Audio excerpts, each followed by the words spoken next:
to talk to you guys today about my sweet new knife. This is the Fallkniven A1 Pro. Look at that awesome box. Thing's freaking huge. Got this thing from DLT Trading. Pretty rad. Toss that out of the way. Here's the case it comes with. And I've already taken that stuff out of there. You could watch all the unboxing videos. We'll talk about the box later, but let's get right down to it. Here it is. The Fallkniven A1 Pro. Oh, so sweet. Came with the DC4. Here's the sheath. Let's get it out of there and check it out. So set that stuff aside for now. Look at that beauty. First impressions of the knife is right when I got my handle on it, or my hand on the handle. I just noticed how really thin this grip is, as well as, man, look at that, 7 mil thick spine. The original 6 mil, so that's pretty impressive right there. Also comes pretty sharp. But yeah, that grip actually feels very, very comfortable. And it really tapers down right here. And it fills out more here, but it is much thinner. We can also look at this tang. It actually really tapers down here in the handle. The most prominent thing I notice is actually this is incredibly comfortable. They've really done some nice finishing work on this right here. Deburred it. I was a little worried about that at first, but yeah, nothing's catching on my finger here.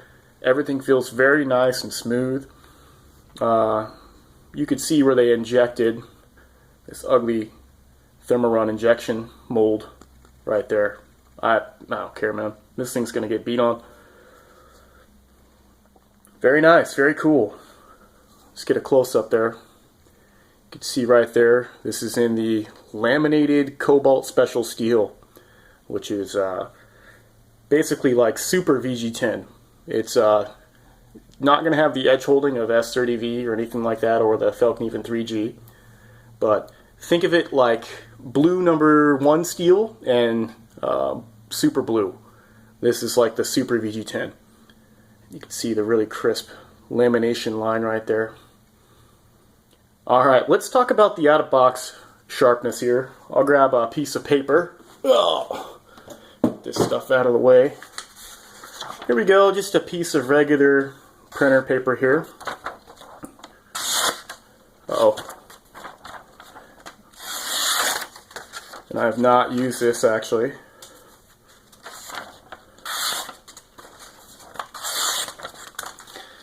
But I have taken it out of the box and inspected it. I've done this paper test off camera, and what you could probably see there, we'll see if I can get it to reflect in the light, right about here. Dang it, come on. It actually has a small ding in the edge here from the factory. I'm really hoping that that's just a ding and not a sign of them messing up on the heat treat, because this guy is actually supposed to be pretty hard. It's supposed to run about, I don't know, 60, 61, somewhere around there I think they run it at.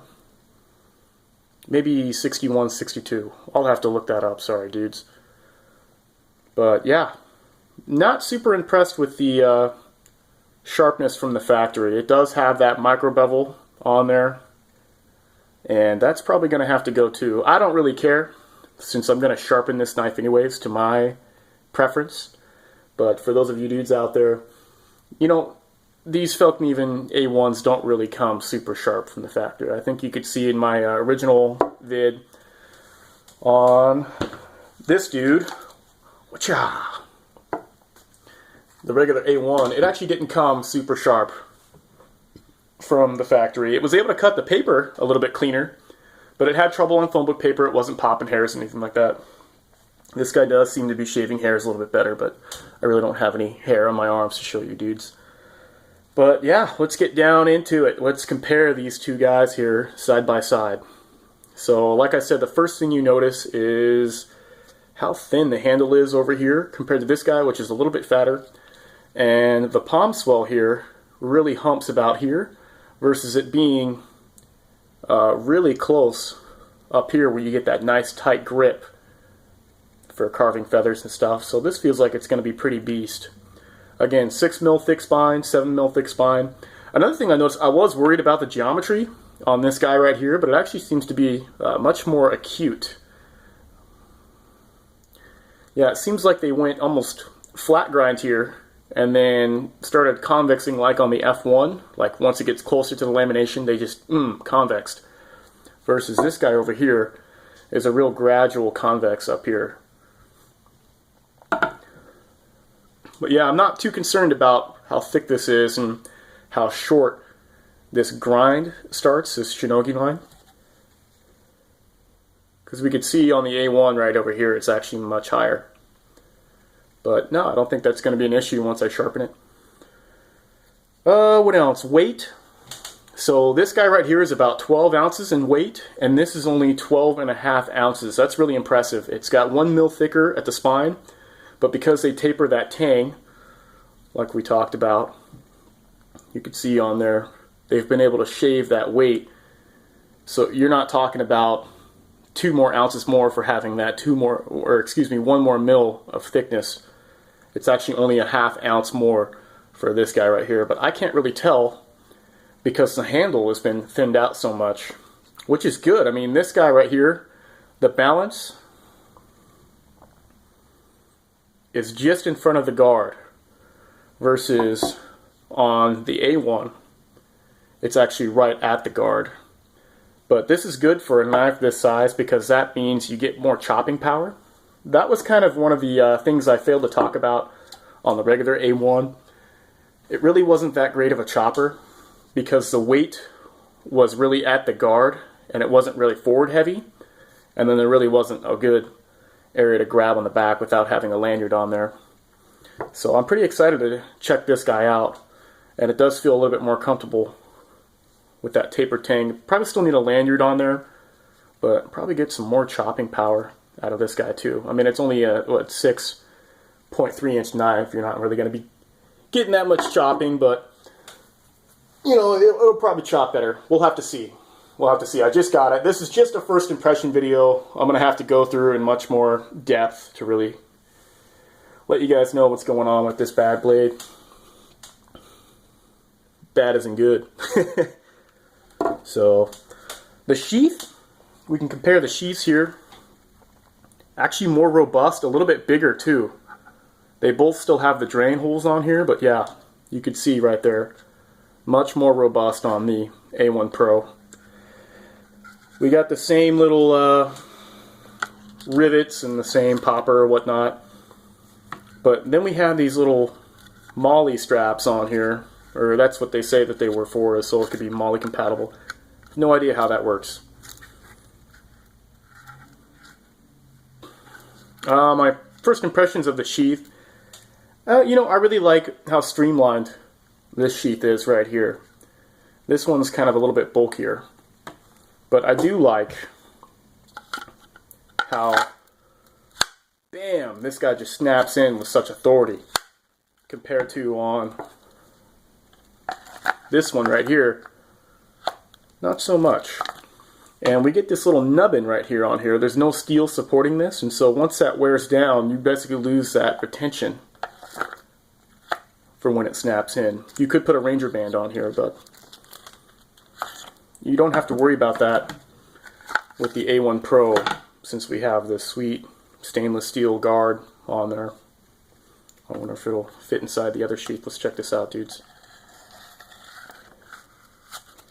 Oh, what do you know? It'll fit inside there. That's cool. Because I kind of like this sheath a little bit better, less bulky. Sweet. So the sheaths are compatible with each other.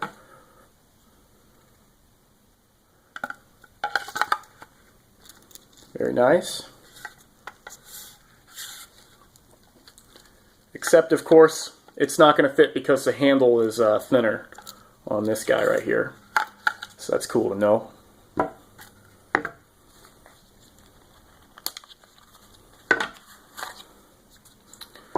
Right on, we'll get these sheaths out of the way for now. Let's talk about the DC4 that this ships with, because I've actually noticed. Well, first I've noticed that you know, there actually is some grit to the diamond. I've actually worn mine completely smooth on my DC3, but also this brownstone is different. It's actually more gray in color and has more grit and doesn't have those horizontal grooves that were in here on the stone. And you can see a black layer now So maybe they've beefed up their epoxy, because my DC3, which I have right here, actually fell apart. I had to re-epoxy this guy right here. You could see how much use I've put on that DC3. And you can see much browner in color, and you can't really see those grooves as much anymore. I've really worn this dude down. But that'll be interesting to try out. A little bit darker in color. We've got some sort of black liner epoxy in there, maybe stronger, water resistant. So that should be fun.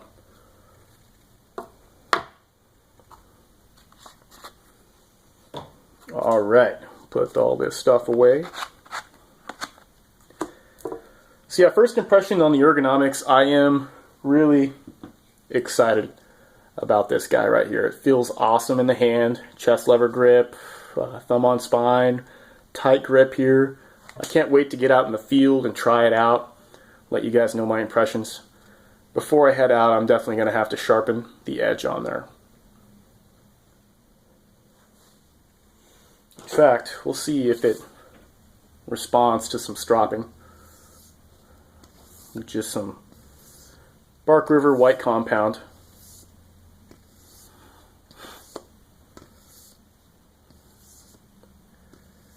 There we go. Try to get a little bit higher here at that micro. Alright, let's see if we made a difference. It probably needs some stone work to get that roll out.